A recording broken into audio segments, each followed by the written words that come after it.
'Tis I, Shaggy. I am Philolitea. I am also very cold. It is very cold tonight. Okay. So I'm back at the tent. Glad I grabbed another thing of nuts because I was out. I thought I might be. Okay.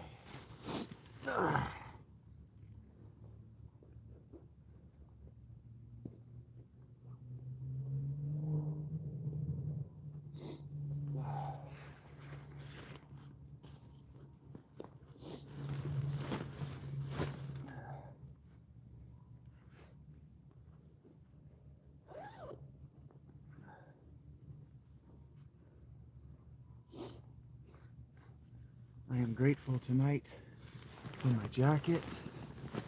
Whew. And I am disappointed in myself for forgetting my pants. So, whew. I want my gloves before too long. I'm gonna need to start actually. Let me find those.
Okay, what did I do with those?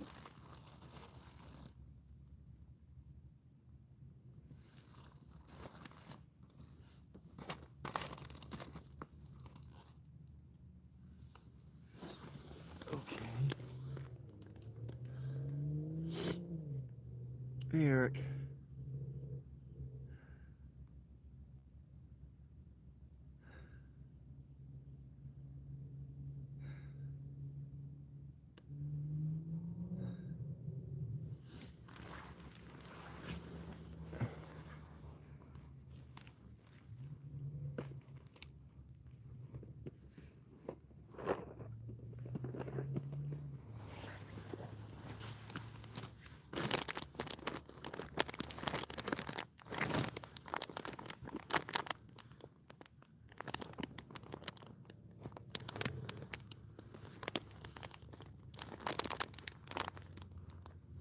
I don't know what that even is. Okay. That's not awesome. In fact, it kind of sucks. Hey, Rach. Hey, Dave.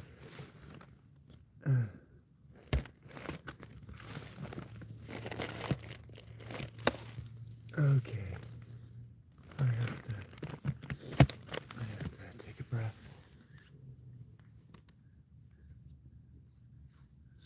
I gotta figure this out.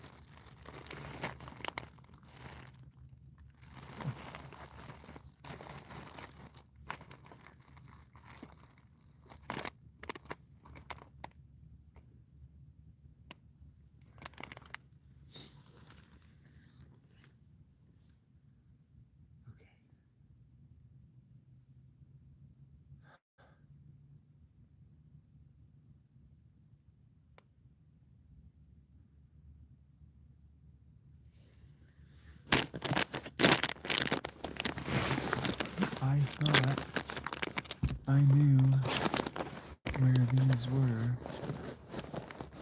I don't. That's not ideal. It's the opposite of ideal. The ideal situation is for the things that I think I know where they are to be where I think they are. And this is not ideal. So they're either in that container, and I just wasn't able to see them because I didn't open it far enough.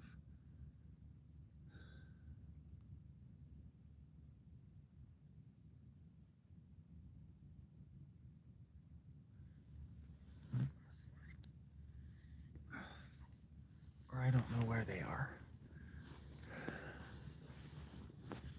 And that's bad. That's very bad.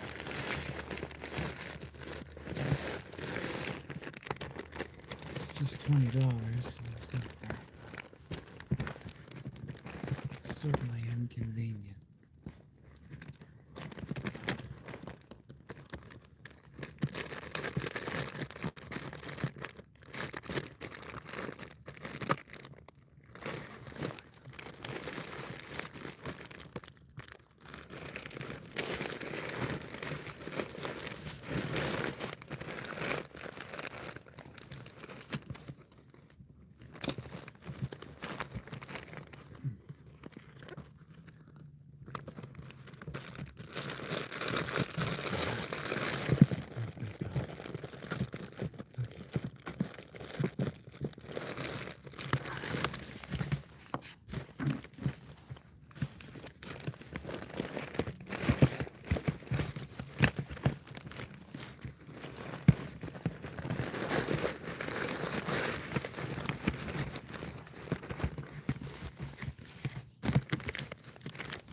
Okay.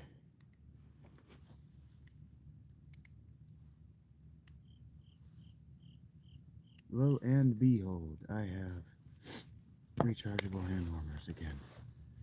Okay. That was the most important thing. Yes. That was the most important thing right now, yes.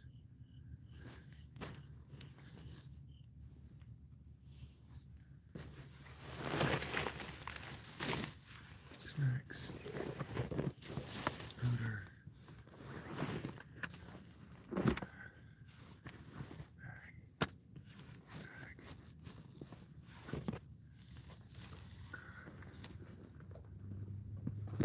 Charger.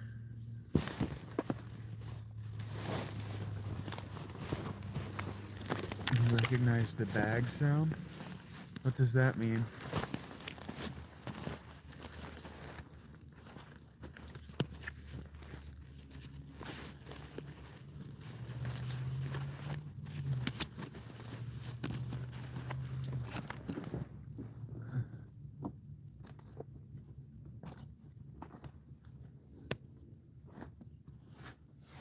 Ah, damn it.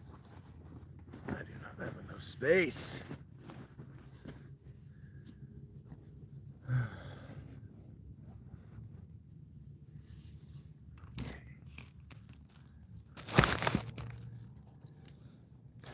That's nice. Nice and warm. Rub that on my balls. Okay.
Cold feet are cold. Okay. Ah, I'm getting so close. They're so close. So close. Here we go. Unbunch that up. That comes off.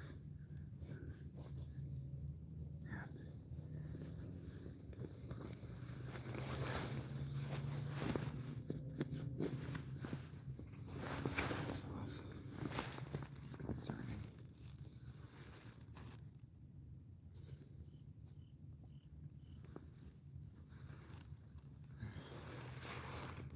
That's concerning. It really is very thin.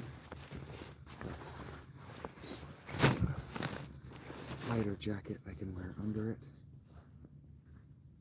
over it for that matter, and I have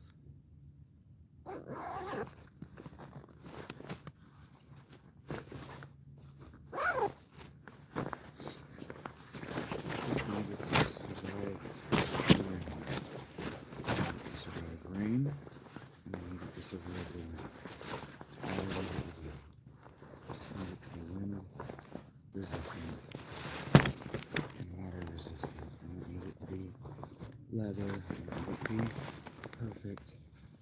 I just need it to be able to retain my body heat against the wind. That's all I need from it. And by the time I got moving down here, it was plenty adequate. Now, is it going to be plenty adequate when it's -2 degrees? We'll find out. Not worried about it.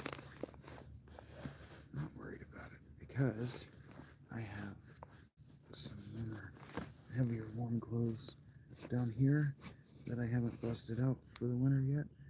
And oh, that's nice.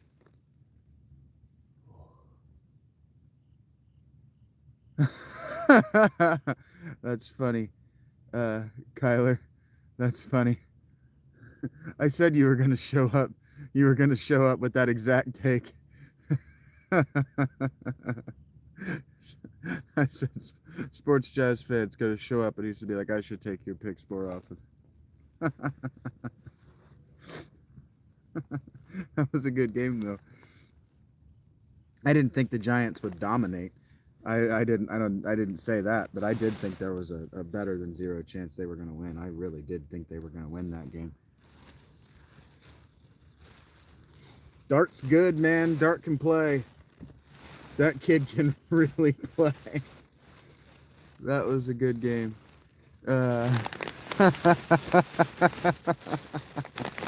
Thank you for that, man.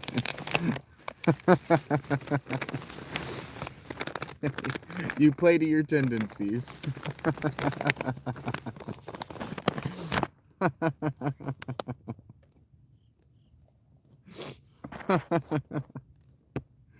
Oh, that's heartwarming. That's good shit. That's good shit.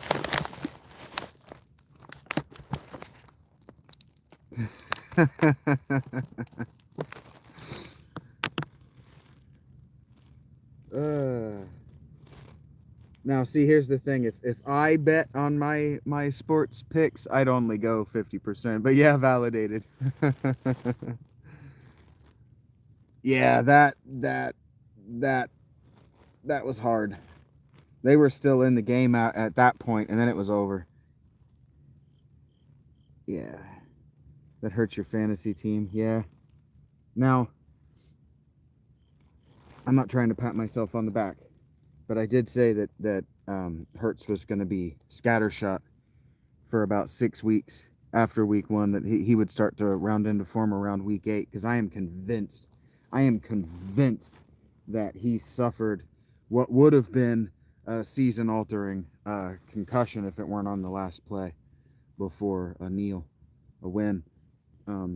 It was as time was winding down, so they weren't going to stop the game for a concussion protocol, whatever. But he took a nasty shot week 1, bounced his head off the turf. He fencing pose, boxing pose, whatever you want to call it. He seized up, and then they got up and they knelt So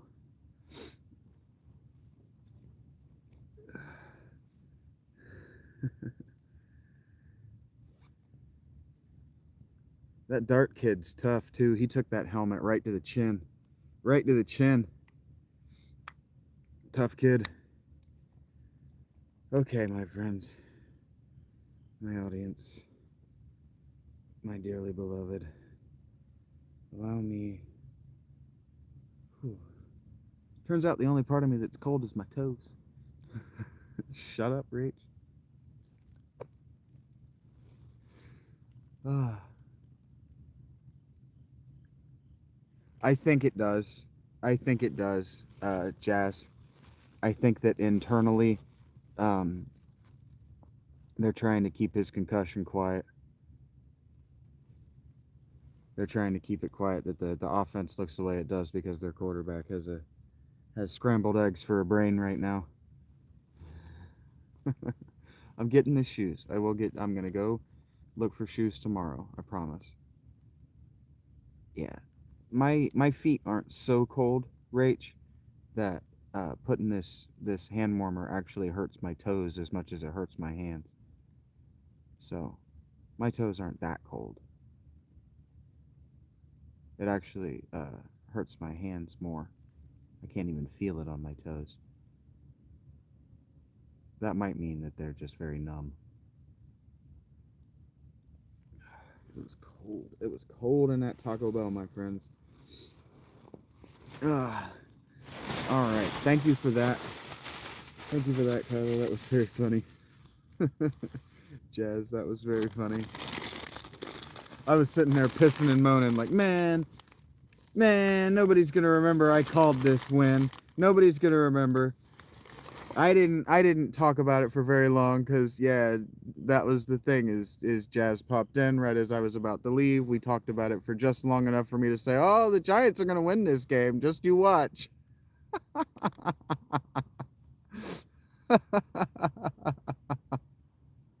I love you, Jazz. Thanks for that, man. Thanks for that, really. I haven't shut up about it for 2 hours. No, I haven't. That whole game, I was like, I told him. I told him.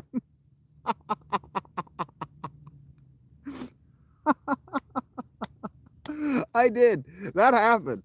This is all real. I'm not making this up just because you're here for the whole game. I said, I told him. I fucking told him.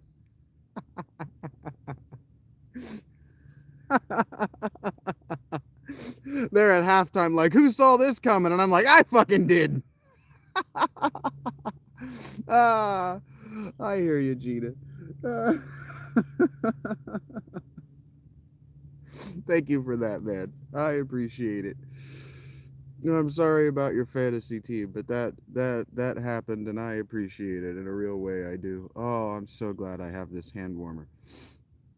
They say they'll work for 8 hours on low. It was at 81%. It's at 69% now. It has not been longer than 20 minutes. So 8 hours, no, but it's a nice comfort to just have this. Is probably like 90, maybe just over 100 degrees. It says it gets up to probably 110 or something like that. Not hot enough to scald. Again, if I bet on my picks, I still wouldn't go above 500, but and yeah, I can get a box of hot hands through either through Amazon or from Walmart now, Rach. I have that kind of money. Yeah.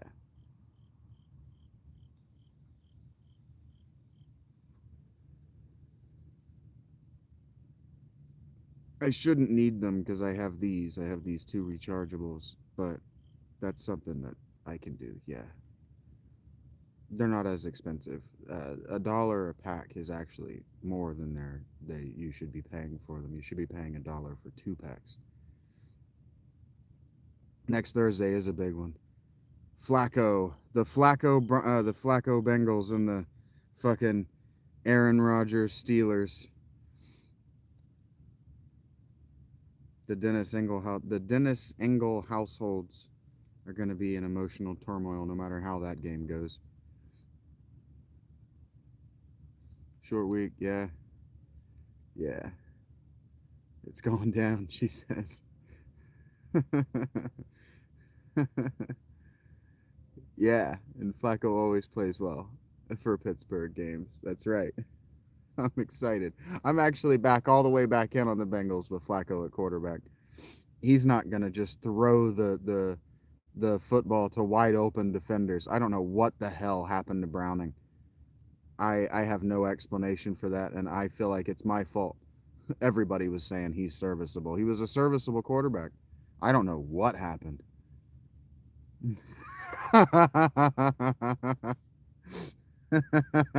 For 2 days out of the year, we're barely even friends.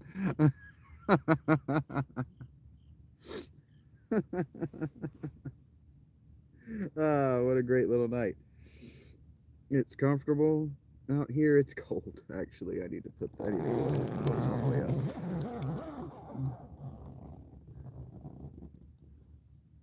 Yeah.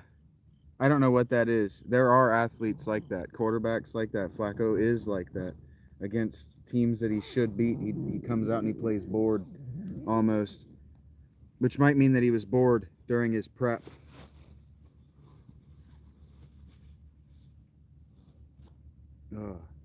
We're going to transition to John Keel in just a moment. I don't mind having post-game conversation at all. I don't mind hanging out with you guys for a few minutes before we do something spooky but important to me, as this book gets more intense as we go along. Oh, I'm not going to need this anymore. It's comforting to have. This isn't even the one. This second one was a major achievement for me.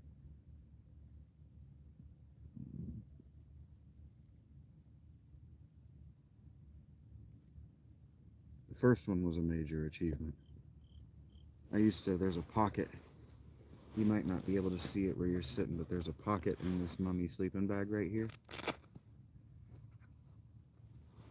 And when you have the mummy all the way up, that pocket is right here on the chest. I used to stick a hot hand in that too. Drop a hot hand in that, and it would rest right on my chest, right on my face when I was tucked down in it. That was one of the ways I got through the winter last year. It's gonna be easier this year though. A Lucas pocket? No, I really don't want Lucas that close to me. Go Jazz. Yeah.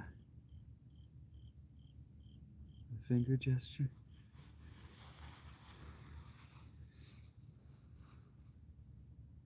Yeah, go Jazz. That's next Wednesday, right? Coming up Tuesday, the opening of the NBA season. I'm going to be relying on you for that. I keep saying that. I am going to be relying on my NBA fans. It's a new interest I am taking.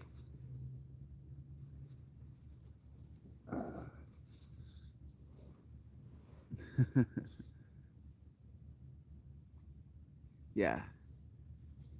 That's why I have the Jazz hat, Rach. He went 50-50 with me.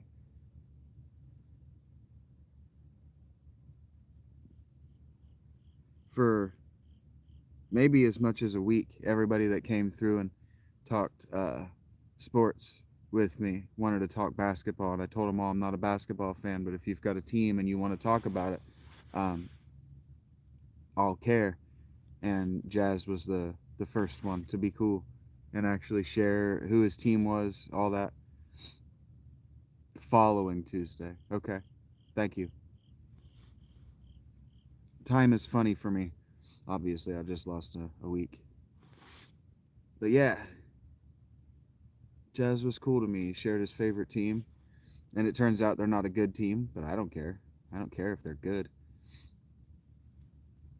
I just care they got a cool fan base. If I'm going to get into a sport, I want them to have cool fans.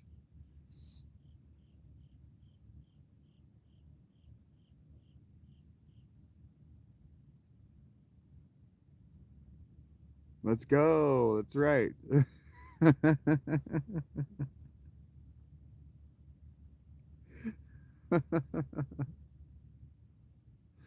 I love you guys. Big smiles from me today. Big smiles. That was such a good game. That was a fun old school football game. We'll suffer together. That's right. That's exactly right. Hello, Blue. That's exactly right.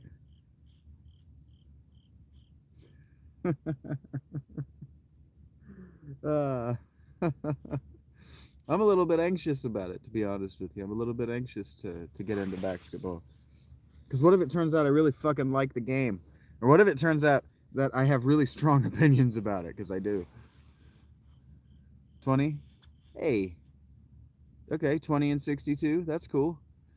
I'm prepared for it. I was prepared for a four win Bengals season. That's a quarter of the season. So I was prepared for a 250 record. 250, whatever. .250.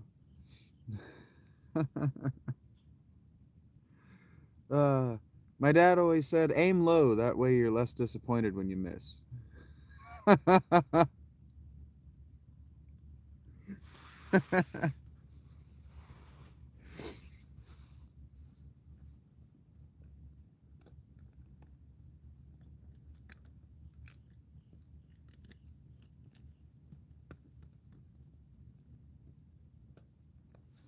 Oh no. Okay, great. Good. Okay. Good. When a plan comes together, when everything comes together, that is a fantastic feeling. Oh.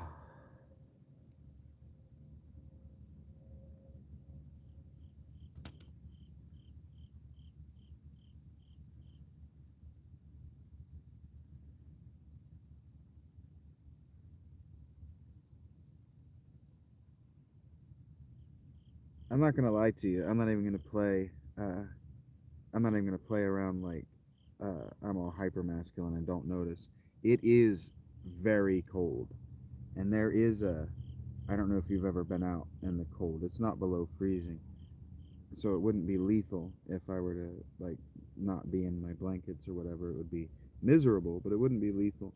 But I don't know if you've ever been out, like your body out, especially at night in the cold, knowing that you're going to be sleeping in the cold that you can feel, trying to get through it. And there's this panic, this desire to run, to flee, to get somewhere else, get inside, get into shelter, find shelter, take shelter. That happens, and I'm not going to act like I'm not feeling it, like I'm not experiencing it. I am. My body is saying, take shelter, take shelter. You are not safe. But my pelvis is saying, it's very warm in this tent. Take off some of this clothing. So I'm safe. I'm fine. Oh, cool. Okay, that's exactly the kind of season that I like watching. Uh, jazz. That's the kind of season I like watching. What? I am fuck. I see. I missed that part. I'm sorry. It's not that I'm only paying attention to jazz, it's just that I'm not paying attention to you. I might have said that backward.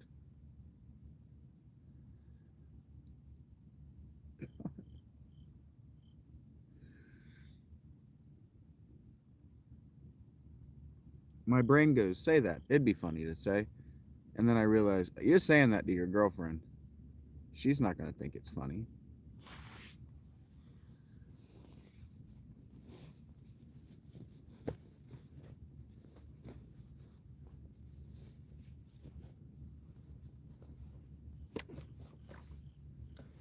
Luckily, she likes me for some damn reason.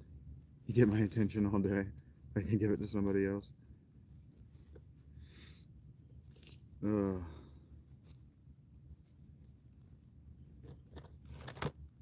Yeah, I am feeling it. The get warm bundle, but I'm not in any real danger. Like my hands, again, I don't know if you've spent any time outside, but my hands do this thing where they hurt. It, yeah, I can feel the cold, but they ache from the body temperature in my blood warming them from the inside out.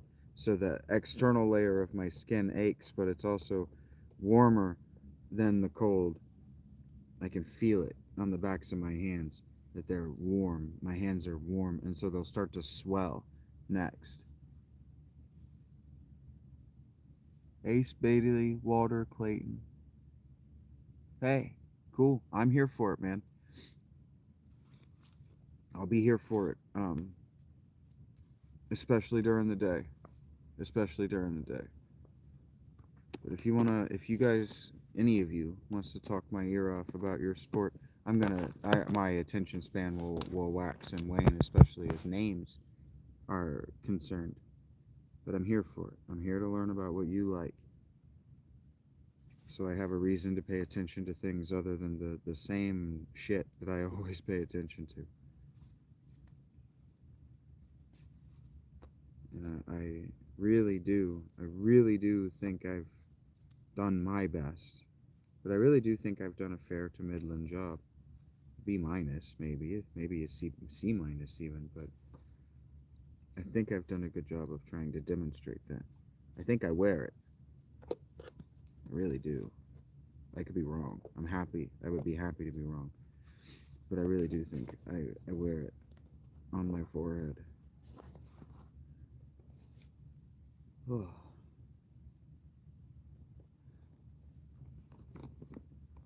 Like I was a Tennessee Titan fan for a short time while I was looking for a team after breaking up with the Dolphins, and a Tennessee Titans fan on Twitter was like, "Well, watch the Dolphins or watch the Titans with us this season." And I said, "Done. I will do that stuff." Maybe it's weird. Maybe other people wouldn't, but I will. If you invite me to watch something with you, I'll watch it with you. That's not even a value judgment. That's my temperament. I was an older brother, so if somebody wants to play older brother for me and show me something, I wanna play little brother and watch. And so thank you, um, Jazz, for the opportunity. Really. Oh God, just stab my fucking phone like an asshole.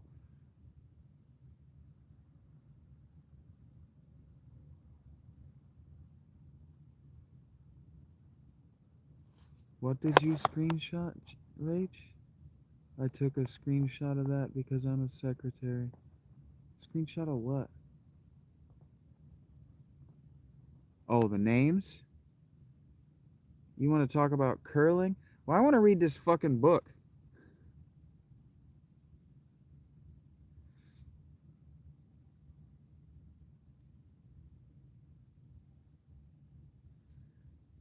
Actually, I kind of want a cigarette and a... No, I won't finish that. No. Uh, we'll get to the book. I'm still working up toward it. I know I got Eric. I know I got Rach. Um, it's appropriate to want to talk about the game that just happened since I was live during it. And then basically, as soon as it was over, I hit the tent. So it only makes sense. I really, really appreciate Jazz swinging in and doing that, because I would have been insufferable tomorrow until he showed up. I would have absolutely been insufferable. I fucking told you guys, and nobody believed me if he hadn't got ahead of it. I would have been so fucking annoying. I'm probably still going to be annoying, but I would have been annoying. Even to me, I would have been annoying. Like, you got to get off this hill. Nobody fucking cares about some throwaway Thursday night game. I do.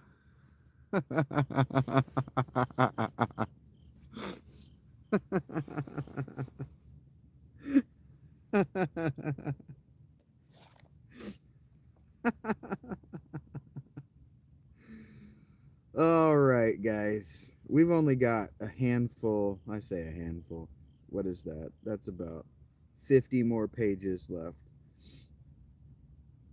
So let's bang this bad boy out. What do you say?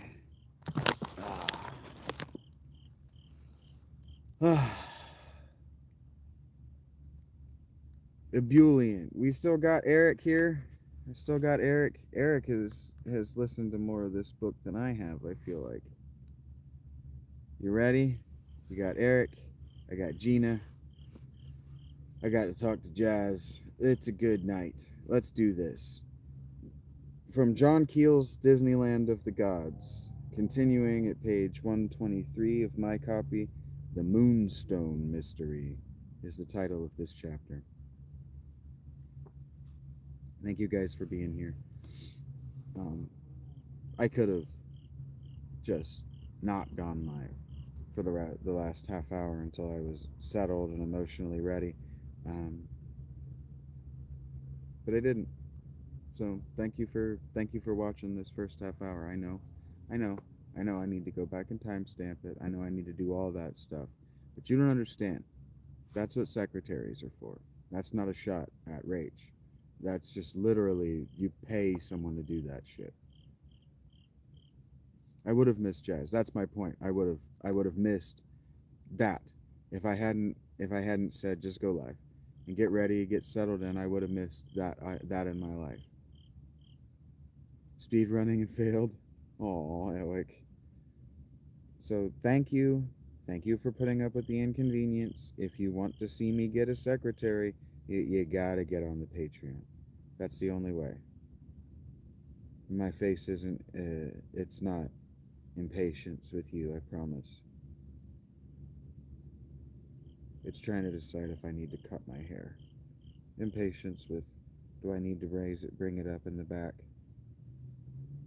And that's just not a thought that I need to be having right now. And the answer is no. No, I don't. I need more hair on my head. Oh. There it is. Okay. Good. Everybody's got their blankie. Everybody's got a snack. I'm going to need my second sleeping bag. This is great. This is what I wanted. This is what I wanted last year. So thank you for this. I know people usually save their thank yous for the end, but thank you. All right. The Moonstone Mystery. Thousands of years before the Indians settled in North America, another culture thrived there. They were primitive by modern standards, but, like the early Egyptians, they were fine craftsmen and very industrious people. They mined copper, iron, lead, and even coal. They drilled for oil. They were also great builders and dug canals and irrigation systems all over the continent. Remnants of their efforts still survive, including massive stone walls, roads, and pyramids of earth. They measured the seasons and the movement of the stars by erecting circular stone astronomical computers, similar to England's Stonehenge. Now, he's imagining some of this. There were peoples here before the Native Americans of the 15th and 16th centuries. There were people here before them, and the two groups were unrelated, but I don't think they dug for metals. I don't think that's true. And I don't think they built in stone. I know that's not true. The stone thing, they built in wood if they built at all, but in those far-off days, huge mastodons still roamed this land. Our unknown predecessors carved artifacts from mastodon tusks and scratched pictures of the animals in the faces of cliffs. They even left depictions of dinosaur-like creatures, resembling the fabled dragons of China and Great Britain. And in the tradition of the Chinese and British dragon carvings, they usually drew a circle or disc in front of the creatures. This is probably not true. The disc was, in fact, a very significant part of that culture. Thousands upon thousands of tiny stone discs, laboriously carved by human hands, have been found at archaeological sites throughout the country. Most of them are less than 6 inches in diameter. Many look like miniature cogwheels, notched with such precision that they almost seemed machine made. A large quantity of these cogged stones have been found in the Bolsa Chica area of Southern California in a stratum of earth dating back 8,000 years. Others have been found in the lower levels of the huge man made mounds of the Ohio and Mississippi valleys.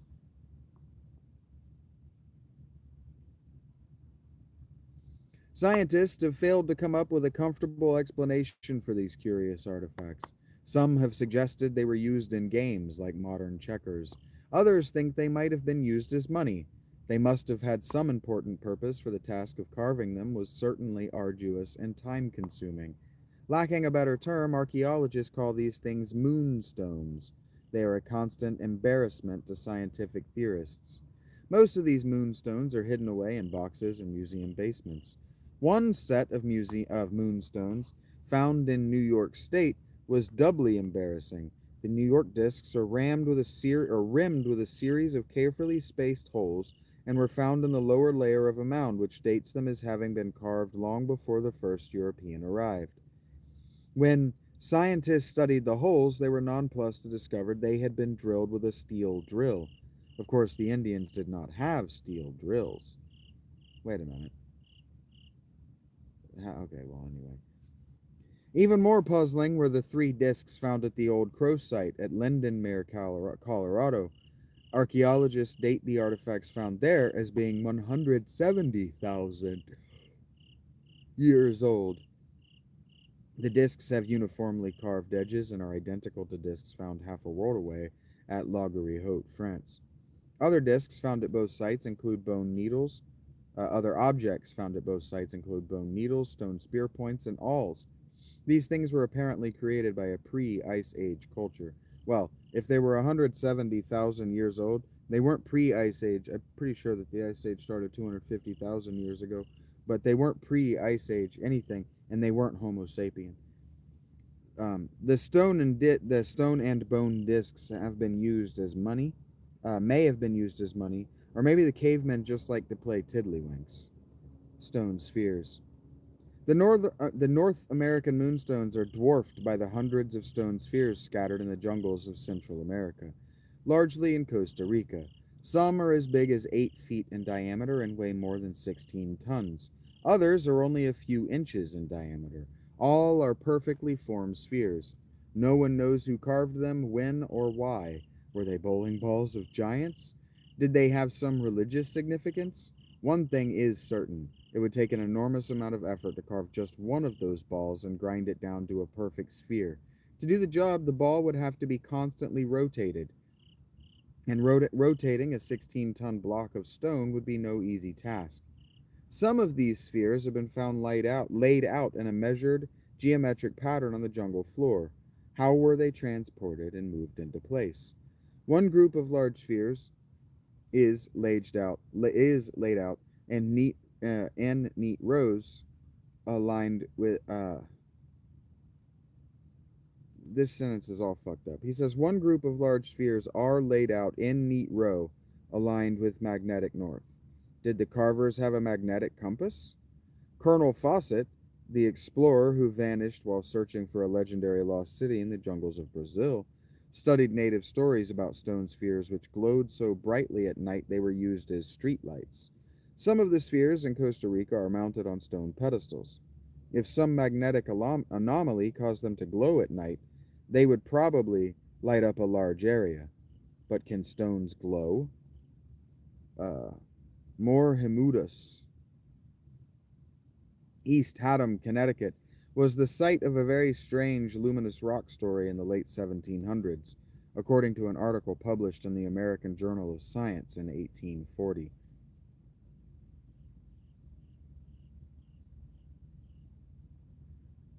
About 50 years ago, a European by the name of Steele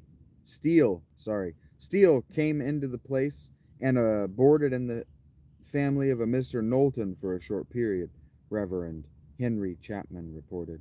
He was a man of intelligence and supposed to be in disguise. He told Mr. Knowlton in confidence that he had discovered the place of a fossil which he called a carbuncle, and that he should be able to procure it in a few days. Accordingly, he soon brought home a white, round substance, resembling a stone in the light, but which became remarkably luminous in the dark. It was his practice to labor after his mineral in the night season. The night on which he procured it, he secreted it in Mr. Knowlton's cellar, which was without windows, yet its illuminating power was so great that the house appeared to be on fire, and was seen at a great distance. The next morning he enclosed it in a sheet lead, and departed in a sheet lead, and departed for Europe, and has never since been heard of. The Indians called the East Haddam, Connecticut area Morhimudus, meaning place of noises. Strange explosions like heavy cannon shots have always haunted the place and are still heard there occasionally. Fortean researcher William R. Corliss has located a number of modern reports of this phenomenon, known locally as the Mudus sounds. Scientists are at a loss to explain the noises. Lots of typos in that chapter. The stoneworkers. While the natives of Costa Rica were making stone spheres and the Indians were seemingly senselessly carving thousands of tiny stone discs, other mysterious stone masons were hard at work all over the world. During the Vietnam War, a place called the Plain of Jars was the scene of several battles. The Plain of Jars is a high plateau surrounded by mountains and gets its name from the fact that it is strewn with huge stone jars, over 1,000 of them. Some of these jars are 6 feet high and some are big enough to hold 6 men. They are carved of limestone and granite, and they seem to have always been there. The people of Indochina don't even have any myths to explain their existence. Why would anyone devote so much labor to carving such useless artifacts in such a remote and inaccessible place? When the first Europeans landed in New England, they were surprised to find ancient stone towers, great man-made mounds of earth, and other strange structures dotting the landscape. Many of these important monuments were torn down and plowed under in the early years of occupation. But new discoveries continued to be made. In the 1930s, hundreds of miles of fine road, some 40 feet in width, were found in the Southwest. The Indians did not have horses or wheels, and so had no need for roads. Well, that's not necessarily true. Dolmen, that is, standing stones, and massive Stonehenge-type structures are also scattered across the United States, and, like their many counterparts in Denmark, Great Britain, and France, they were built with mathematical precision. Modern scientists believe they were used as astronomical computers. The American Indians were mostly nomadic hunters and lacked the advanced knowledge necessary to build such a thing. Some of these mysterious monuments are thousands of years old. The ancient American builders also left a massive system of irrigation canals so carefully surveyed and laid out that their construction was far beyond the abilities of the Indians. As the first Europeans in North America drove the Indians back, they also wantonly destroyed most of these ancient structures. Treasure hunters chopped up the great mounds, usually finding nothing but a few bones, pots, and beads. Settlers broke up the stone walls and buildings to use the stones for their own cabins. Only a few hundred of the largest mounds were preserved, largely in the Ohio and Mississippi areas. The mounds of Mexico met a similar fate. A Christian church was built on top of one of the largest ones, the largest of all. Larger and older than the Great Pyramid of Egypt is the Step Pyramid of Cuicuilco, Mexico. That isn't true, actually. Archaeologists have found that the lower layers were covered with volcanic ash, which could be carbon dated, and they estimated that the pyramid was constructed at least 8,500 years ago. I don't know why carbon ash, maybe it could be dated. Maybe volcanic ash could be dated, but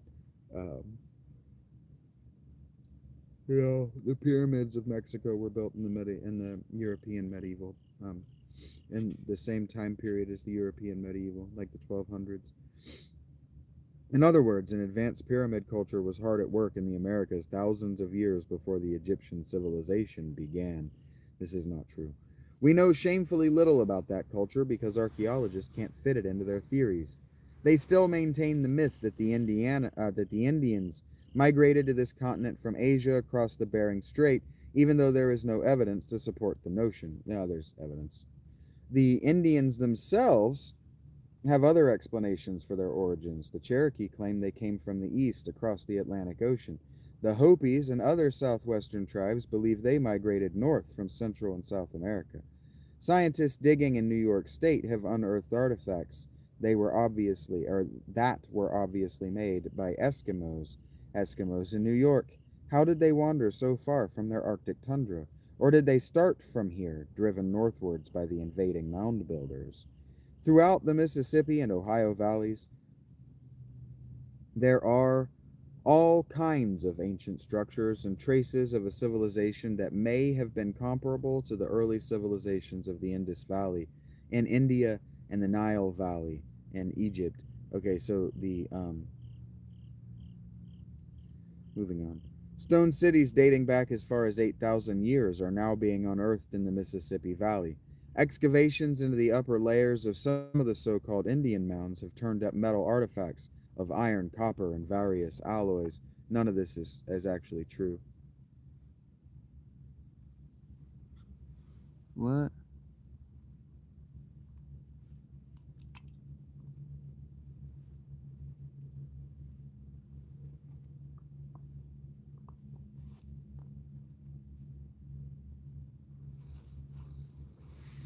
This is not true. They, from what everything I've ever learned, official or unofficial, the Native Americans, there are no iron or metal artifacts uh, in Native North America. I've never heard of anybody, uh, never heard anybody talk about metal artifacts in ancient North America, except for this. Never heard of it. The American Indians had no knowledge of metallurgy and were limited to hammering axe heads out of meteoric iron, a substance so rare that the axes were reserved for religious and ceremonial purposes. Yet suits of copper armor carefully and expertly worked from copper tubing have been discovered in some mounds. Large numbers of skeletons with copper noses have been found. The noses were apparently part of the burial preparations as delicate and complicated as the Egyptian mummification process. In the Great Lakes region, a huge network of ancient copper mines can be seen. Some of these mines were in use 2,000 years ago and must have required thousands of workers to extract and process the ore. The Indian culture centered around flint arrowheads and animal skins, not mining and metallurgy. Oil was a useless liquid to the Indians. They used it only in medicines in very small quantities. The first important modern oil well was discovered in Titusville, Pennsylvania in 1860, but later very ancient shafts were discovered there indicating that someone had been digging for oil hundreds, even thousands of years before. Tools, ladders, and construction methods similar to those found in the old copper mines around Lake Superior were unearthed at Titusville. Another ancient oil well was discovered at Enniskillen in Canada, and a working lead mine was found on a farm outside Lexington, Kentucky. North America was once a beehive of industrial enterprise.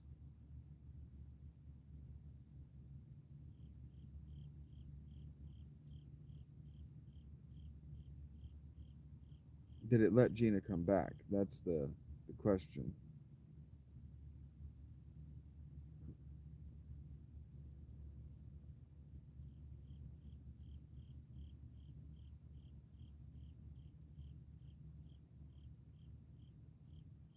Did it let Gina back? Well, this is what happened to you. I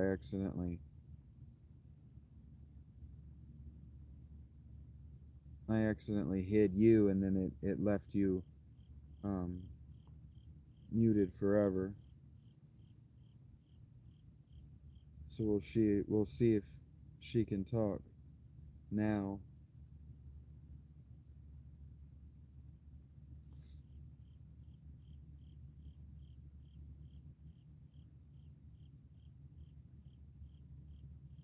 And I don't know if this is true. All I've ever heard is that there was no industry, none of that in North America, no evidence of it ever found. So he might be lying, he might not. I don't know. I don't want Gina to not be able to, but I don't remember. I might have to come into my phone and fix it, or I might have to fix it manually with my laptop.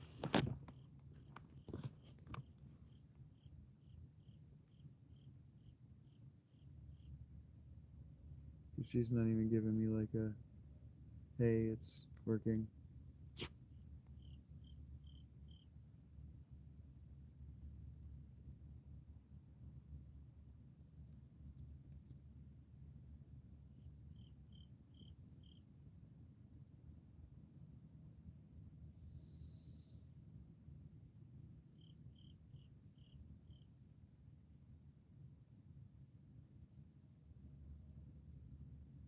And I don't remember.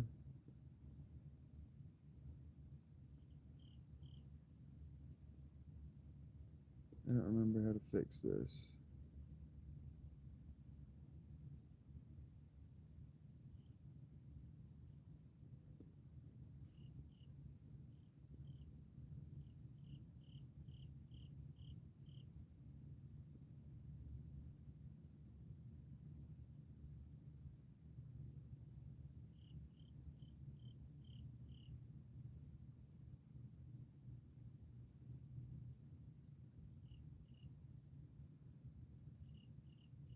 Okay.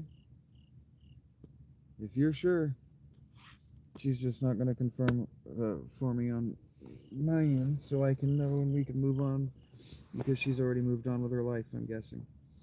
The Moon-Eyed People. Indian myths and traditions tell us that large parts of this continent were once inhabited by strange white men. The tribes around what are now the states of Kentucky and West Virginia claimed that a bizarre group of moon-eyed people once lived in those places. They had pale skins and large round eyes so sensitive to light that they rarely ventured outside during the day. They lived in villages of stone houses, which they guarded fiercely. The Indians learned to avoid them, and in fact, the rich, fertile hills of West Virginia were never settled by the Indians because it was the land of the Moon Eyed People. Modern armchair anthropologists have speculated that the Moon Eyes may have been remnants of the famous Lost Colony. Soon after Virginia Dare, popularly referred to as the first American, was born in 1587, she, her parents, and the entire Roanoke Island colony disappeared into thin air. When supply ships arrived from Europe, they found the island deserted. The nearest Indian tribes were not hostile and were also baffled by the mass disappearance. The only clue left behind was a meaningless word carved into a tree, Croatoan. For 500 years, the Vikings maintained. We know what happened. They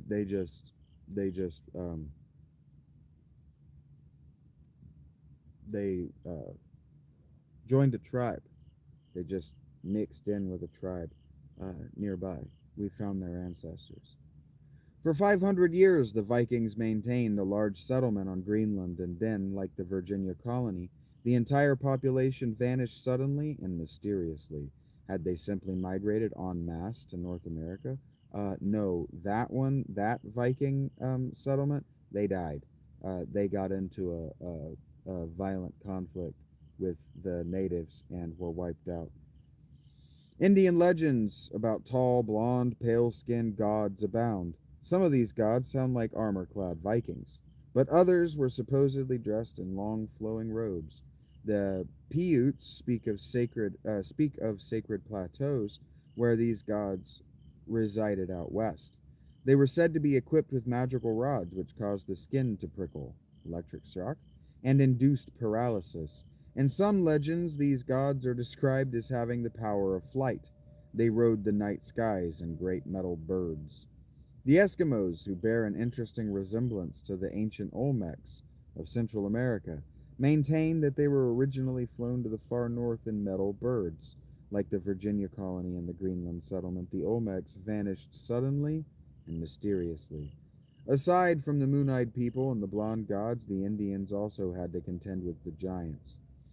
The Delaware Indians believed that their tribe once lived in the west but migrated eastward. In those days, the land east of the Mississippi was inhabited by a race of giants who built mighty cities and fortifications. They were called the Allegheny.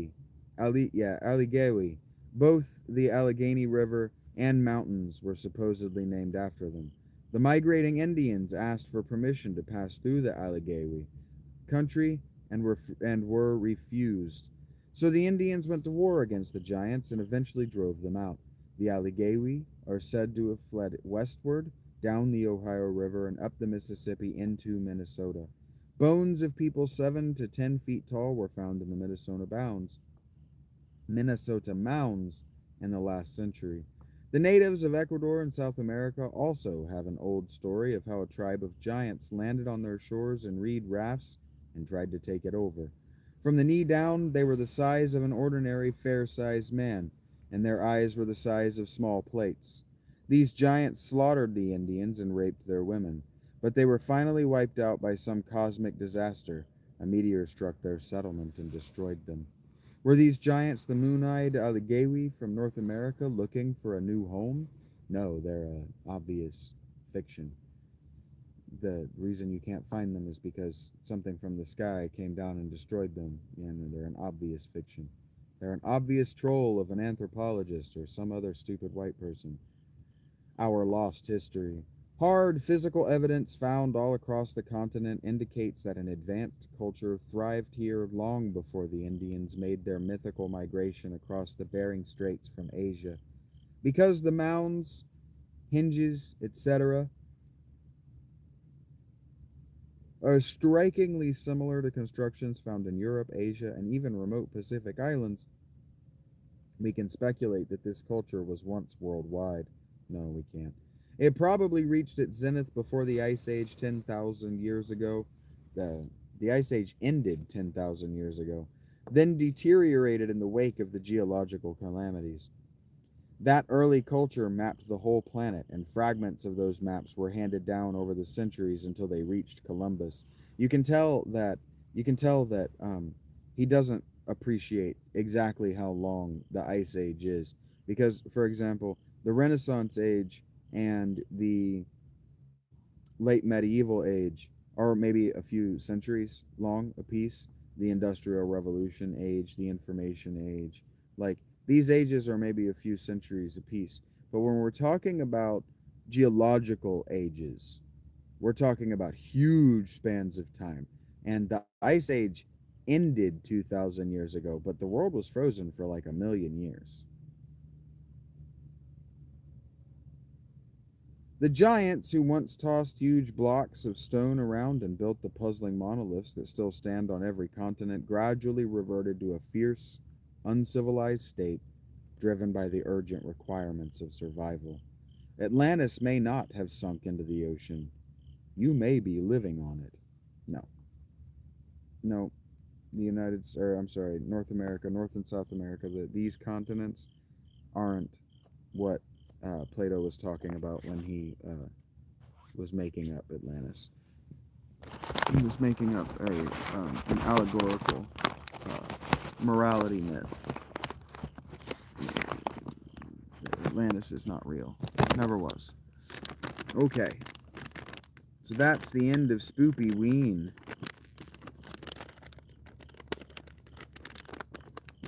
This is spooky because people believe it. The jabby sticks that have lightning, that's actually that's a detail from another the Shaver Mysteries. That's a detail from the Shaver Mysteries. He didn't get that from anthropology. He got that from the Shaver Mysteries, which were basically one of the very first sci-fi serials.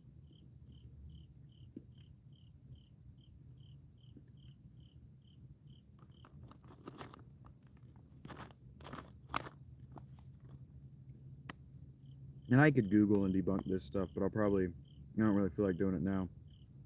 No, this is a tropical fruit trail mix. I'm gonna see if Lucas likes bananas.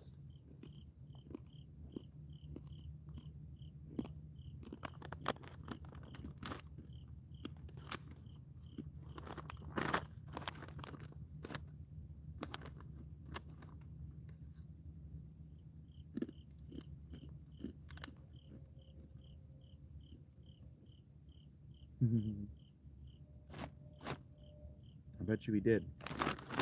I bet you he knows this sound by now. Here, I'll give him a papaya too.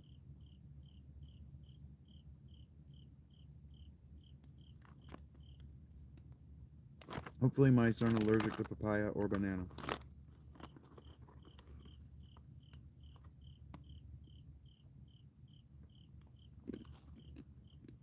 Papaya, papaya.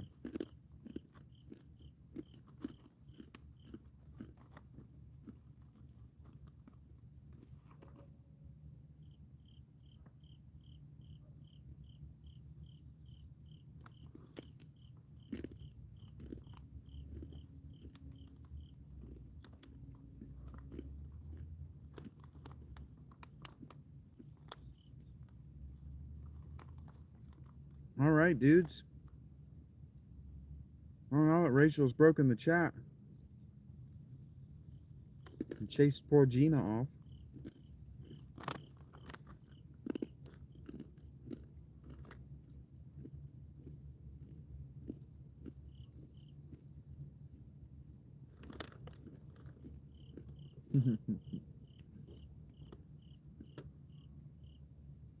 Rachel's just like, fuck that bitch.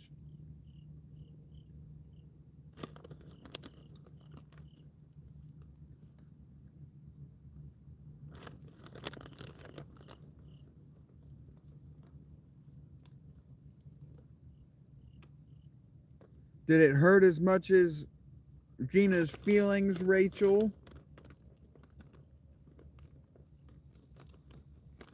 I'm just glad I caught it.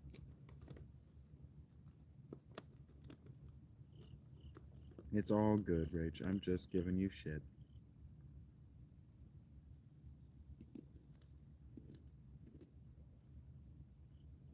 Do I need to take away your moderator privileges, young lady?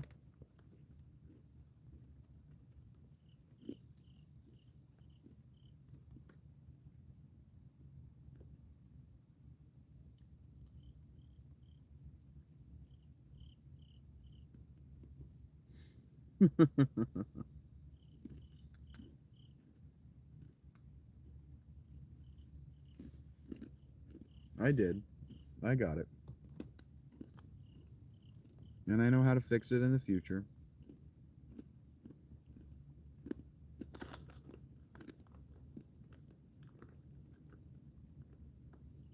Eric pulling his fucking eyes out. What's wrong, buddy?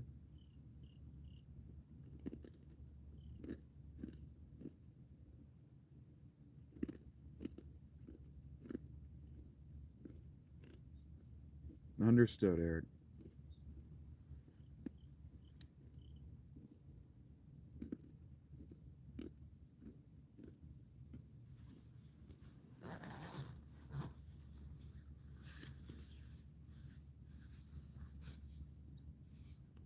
Yep, she's gonna have to send me nudes now.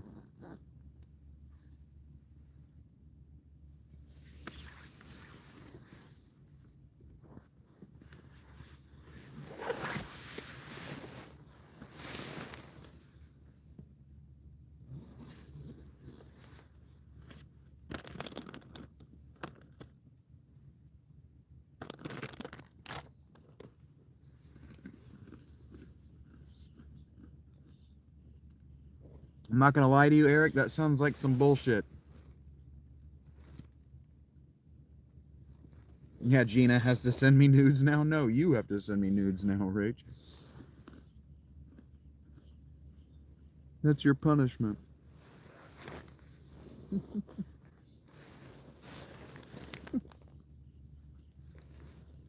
Yeah, secretly I'm just sitting here hoping I get nudes from all of my female audience members. Who do I think I am, Chuck Norris?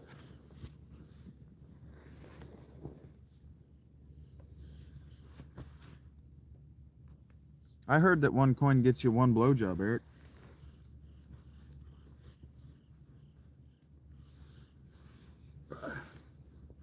Oh God, I've got 2 Erics.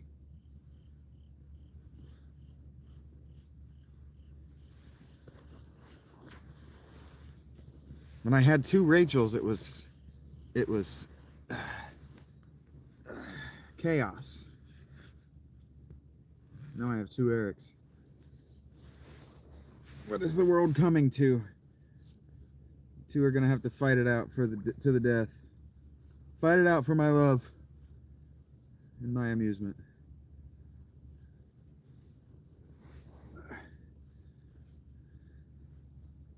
All right. I remember what it was like to be in this.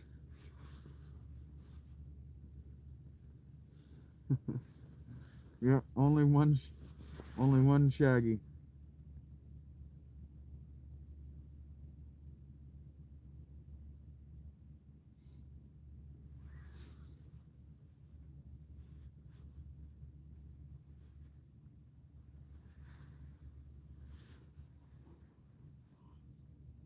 What does 1 coin get you in Mario 64? More debt?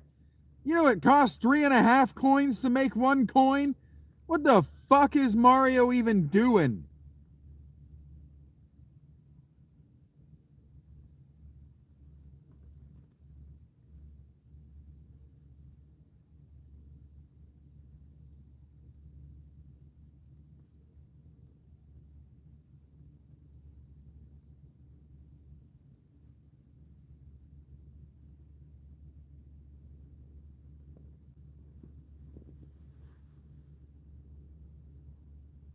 He's eating shrooms, living life. Yeah, but the economy is in shambles, Eric.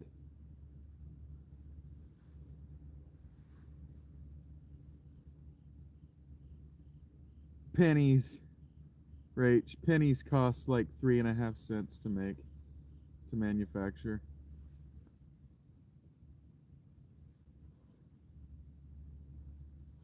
Eric was just being Eric. Dude asked him a stupid question, and so he gave him a really stupid answer.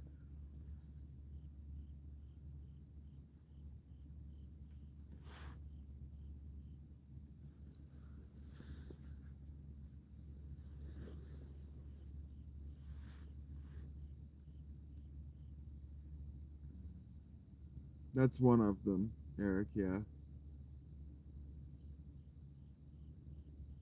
You did. He got me with it too, Rach. He's got me with it before.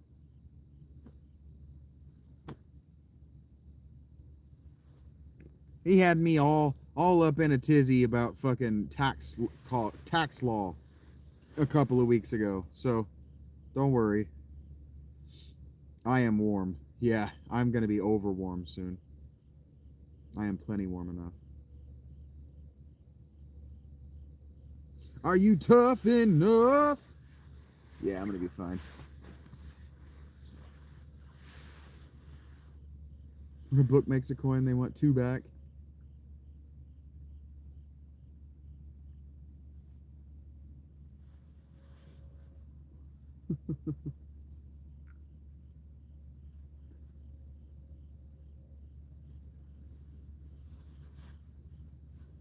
Pennies cost more than a penny to coin, to mint.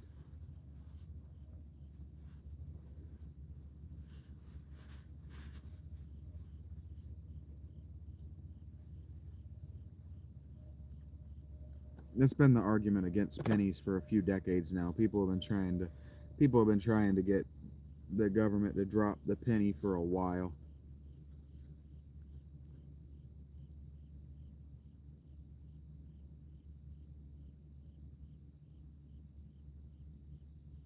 Yeah, I'm sure you did, Rach. Regret it, that is. The licking I don't disbelieve either, but the regretting is what I mean.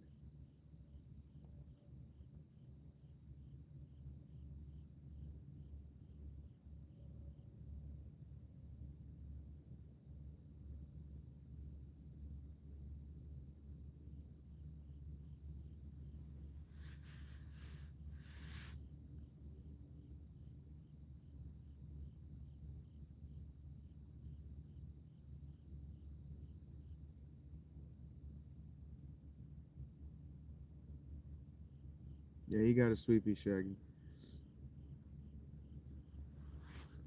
I am in my sleep spot and ready for bed.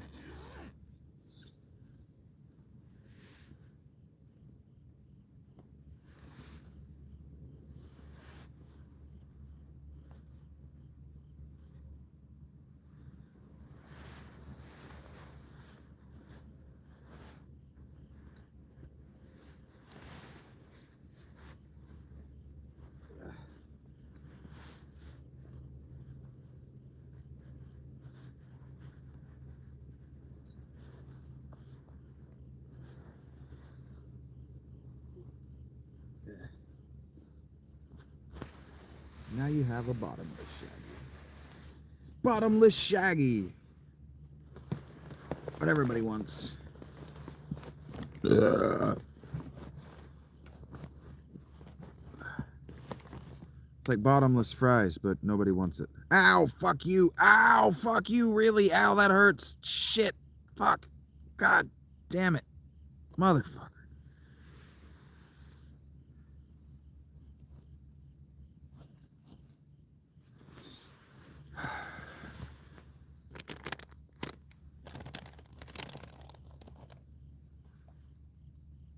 I never claimed to be smart.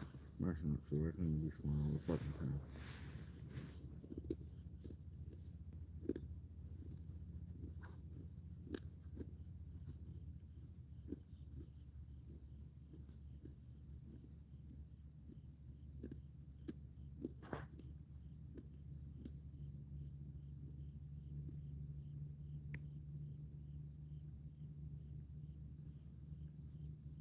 What did who say?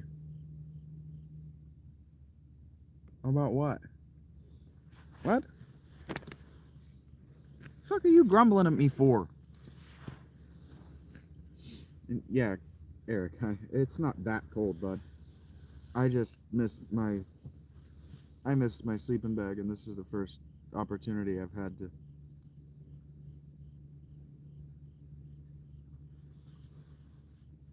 Hello, Ellie.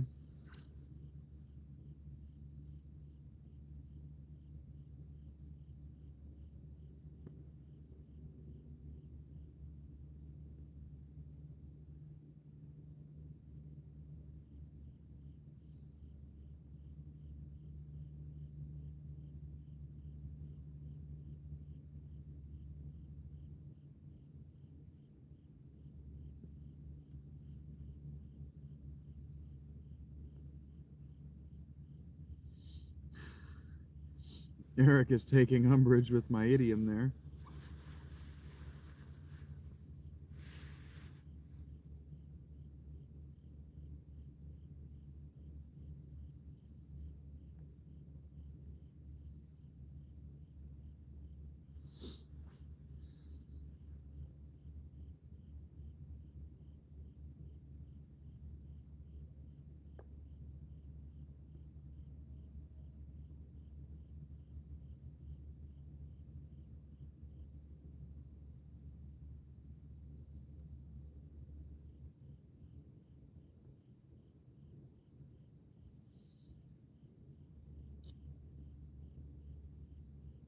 Mouse is eating my finger. No, he's not hurting my finger.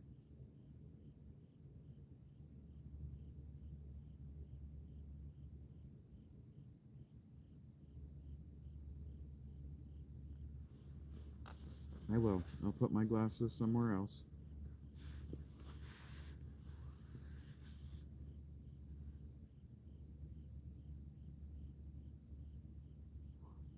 Nag him like a wife does. Nag him, nag him, nag him. Show him where his dick gets sucked.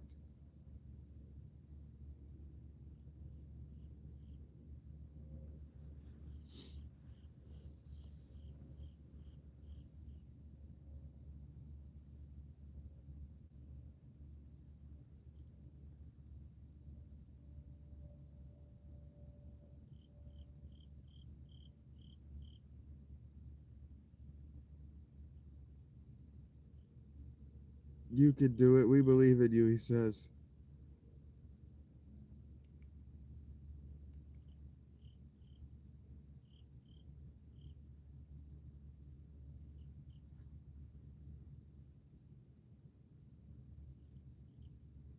You'll get cheated on. By whom? Me? For nagging?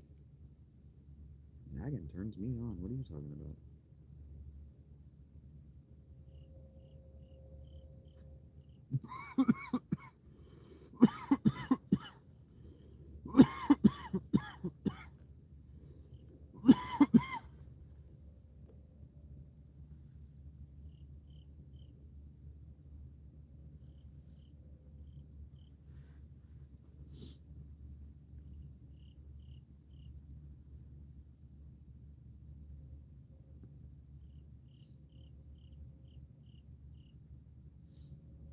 Very little, Rach.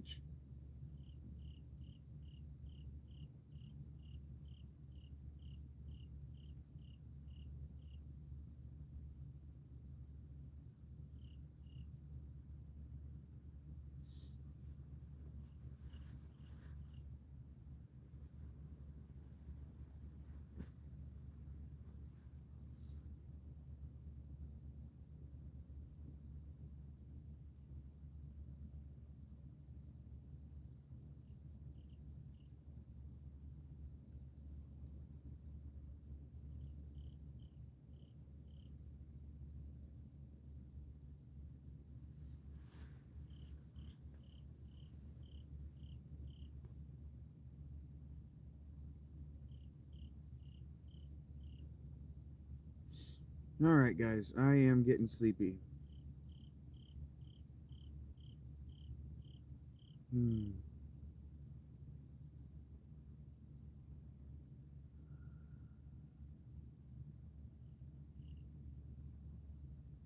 Cabinets, drawers, toys.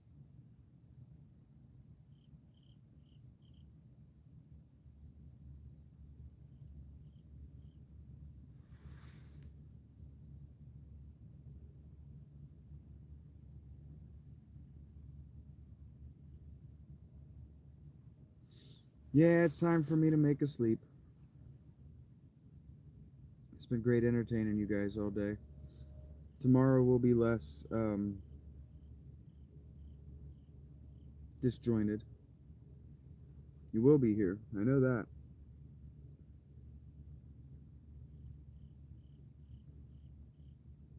Gina's alive. Okay. So I know Gina's good. So now I can go to bed. Pretty much.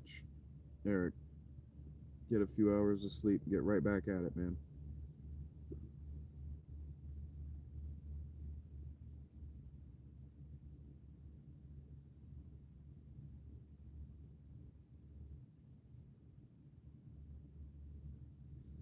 I follow my impulses and my creative intuition. Oh, you don't have anything to be sorry for, Gina.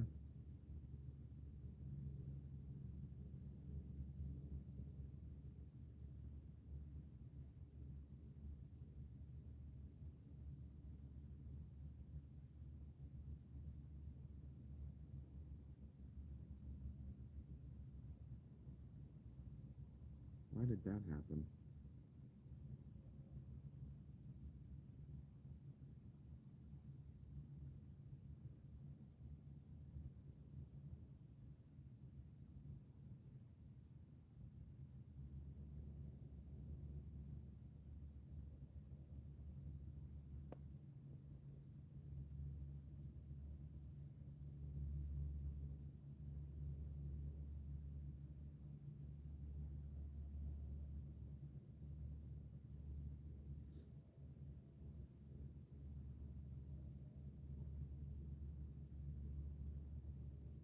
All is right in the world. That's right. The 3 a.m. party.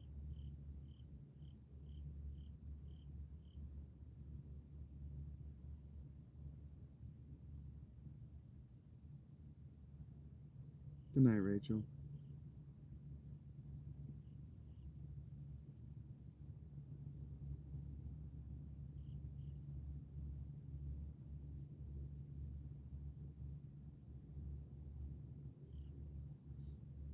Good night, Eric. Thank you, guys. Thank you for hanging out with me.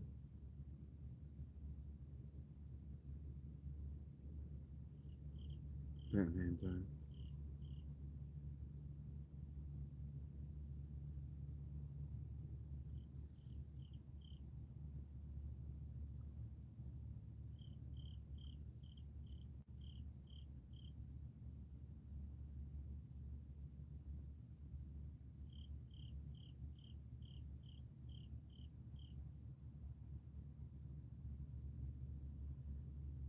Yeah, please do.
I had to read that a bunch of times because I thought you were volunteering to man the dick log, and I was very confused.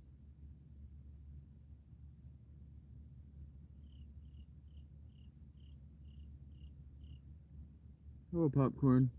Is that what that is? Am I moving the tent?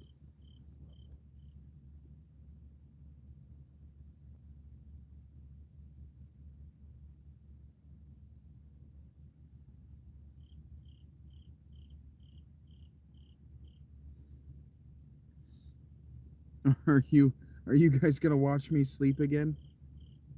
Is this gonna be a just leave it live until my phone dies?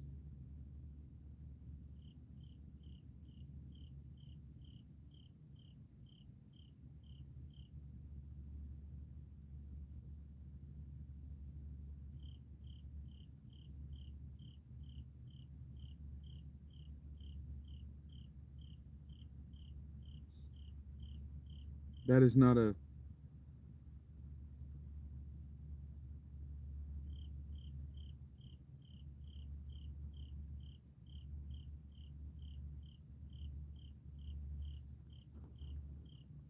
I think that's what that is. I think I'm accidentally moving the tent as I chew on my nails.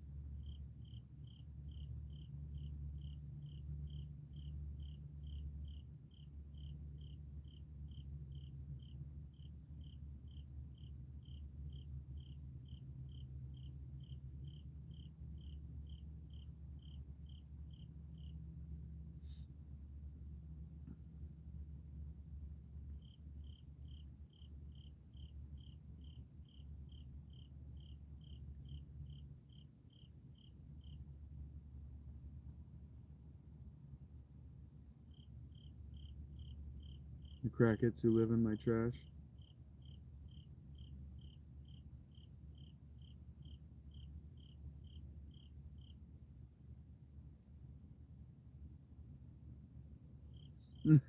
No, no, I'm not leaving. I'm not leaving it on tonight. No, I'm leaning forward and I'm telling you guys to have a good night right now. Yeah, that's good for me. Only dreams now. No, that's weird to me. I'm not doing that again. Anytime soon. That has that. If that had made money, maybe, but no, no. Um, yeah, you guys watch your Grey's Anatomy, and I'm going to bed. Have a good night. Love you guys. Thank you for being here. We'll do more John Keel tomorrow.